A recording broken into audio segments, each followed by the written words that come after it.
Muito bem, catequistas, mais um vídeo do Catecismo da Igreja Católica.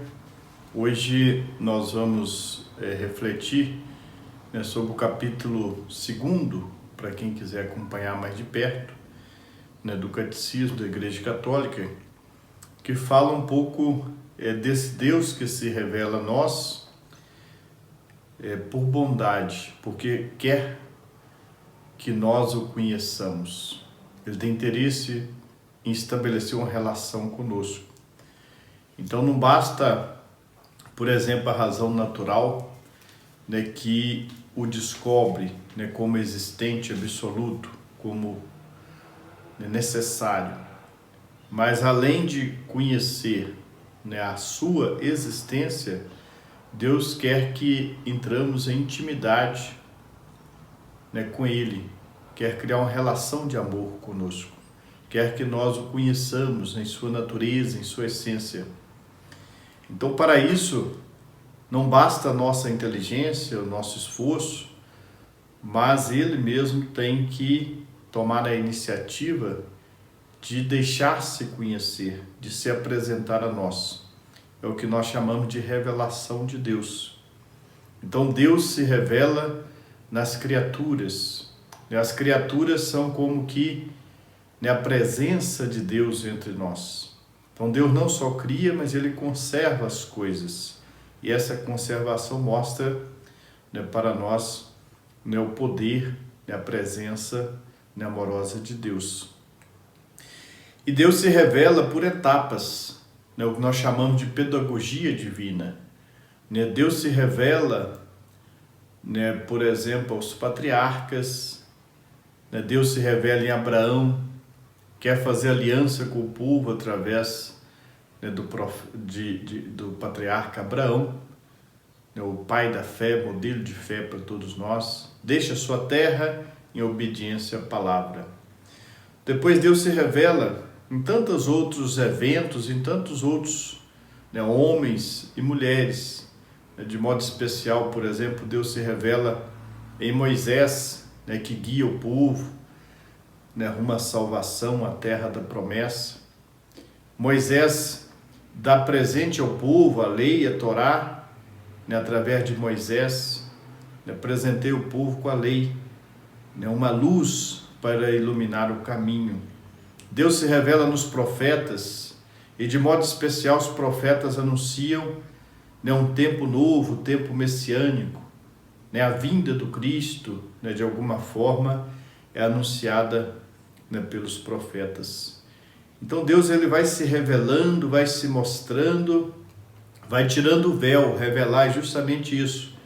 Tira o véu e faz com que o conheçamos com mais clareza, com mais precisão.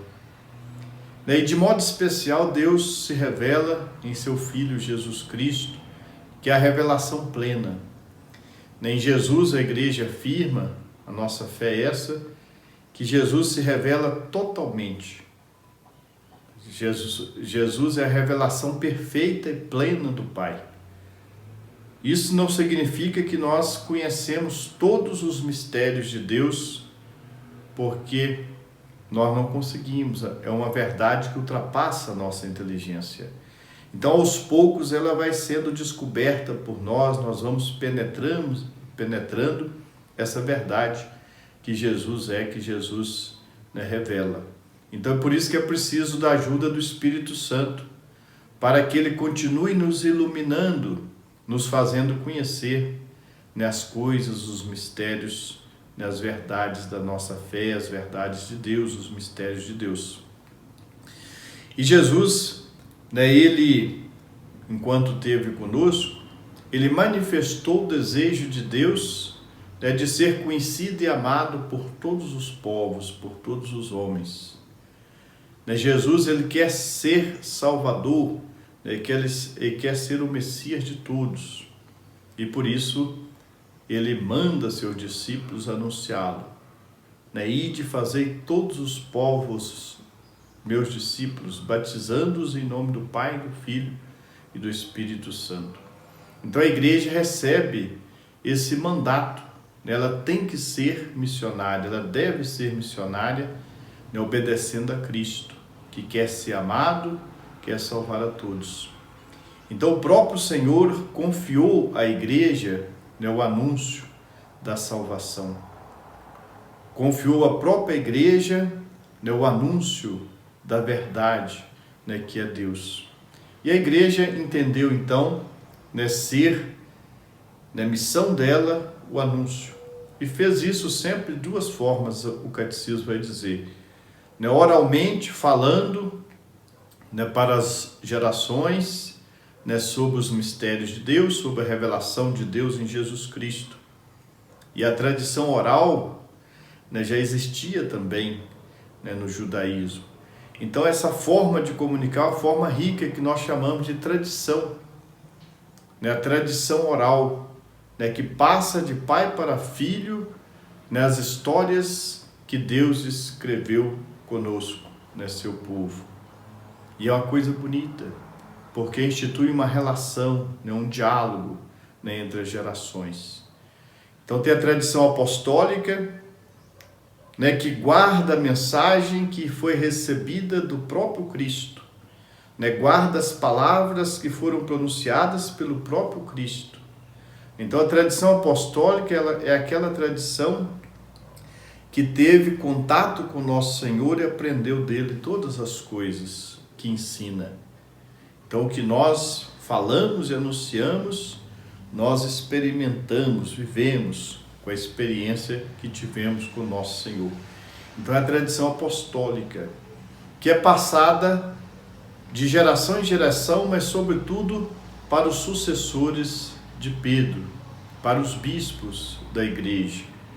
Então essa tradição oral, ela é repassada através dos séculos por aqueles que sucederam Pedro e os apóstolos, são os bispos reunidos, congregados em torno do Papa. E uma outra forma da igreja anunciar, da palavra ser conhecida, é a escrita, a tradição escrita. São os livros inspirados pelo Espírito Santo, livros que foram escritos para conservar, propagar a palavra de Jesus, o Evangelho, as cartas, os livros sagrados, bem como o Antigo Testamento. Então temos uma palavra escrita, escrita sobre a orientação do Espírito Santo de Deus, a Sagrada Escritura. São os livros sagrados, considerados sagrados porque inspirados pelo próprio Deus através de seu Espírito. Então aqui nós temos duas coisas importantes, a tradição apostólica, a tradição da igreja e a Sagrada Escritura.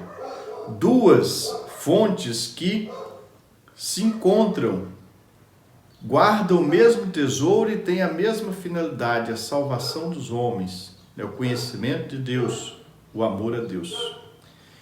Então a tradição, a Sagrada Escritura e a terceira coisa importante na igreja, o magistério. O magistério, o Papa, com os bispos reunidos, tem a função de interpretar a tradição, a Sagrada Escritura, e tem também a função de comunicá-la às pessoas, ao povo de Deus. Então o magistério ele discerne a palavra, interpreta a palavra. Eu não posso interpretar a palavra de acordo apenas com minha cabeça, de acordo apenas com minha compreensão, porque eu posso distorcer o sentido desejado daquele texto, o sentido desejado por Nosso Senhor. Então, a igreja, a tradição, o magistério, ajudam a entender e interpretar corretamente a palavra de Deus. E uma coisa bonita é que o magistério também se alimenta da palavra, se alimenta da tradição. O magistério, guiado pelo Espírito Santo, não está acima da palavra, mas está como servo da palavra. Ele também escuta a palavra. se enriquece da palavra, da tradição, né? E também, né, sobretudo, né, está a serviço desta palavra, né, a serviço dessa tradição que salva. Então essas três coisas são fundamentais para a Igreja Católica. Não é só a Sagrada Escritura, temos também a tradição. Mas além de termos a Sagrada Escritura, a palavra escrita e a Sagrada Tradição, palavra comunicada oralmente, nós temos um intérprete, né, próprio, fiel, né, que é o magistério da Igreja, né, o Papa, né, e seus bispos. Por isso, quando o Papa fala, é muito interessante prestarmos muita atenção, porque geralmente ele não fala sozinho, ele fala como igreja e com a igreja. Muitas coisas que o Papa fala, ele fala, né, em unidade, em comunhão com o magistério e acolhendo como ouvinte, né, a Sagrada Escritura. E cheio, né, de assessores, de exegetas, de intérpretes, teólogos. Então é uma palavra muito confiável. Nenhum cristão isoladamente, ou nenhum cristão dificilmente, né, tem, né, as condições necessárias, né, para criticar, né, o Papa, né, porque o Papa não fala, né, só por ele.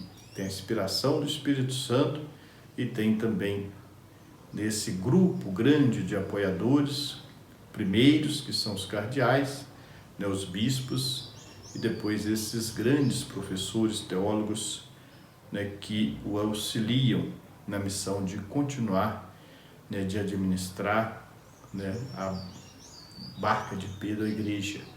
Então que Deus nos dê muita sabedoria, né, para, né, acolher a palavra de Deus, acolher a sagrada tradição, né, em comunhão com a igreja, em comunhão, né, com o magistério, que são auxiliares, né, nos ajudam a não sair do caminho nem da reta doutrina. Muito obrigado.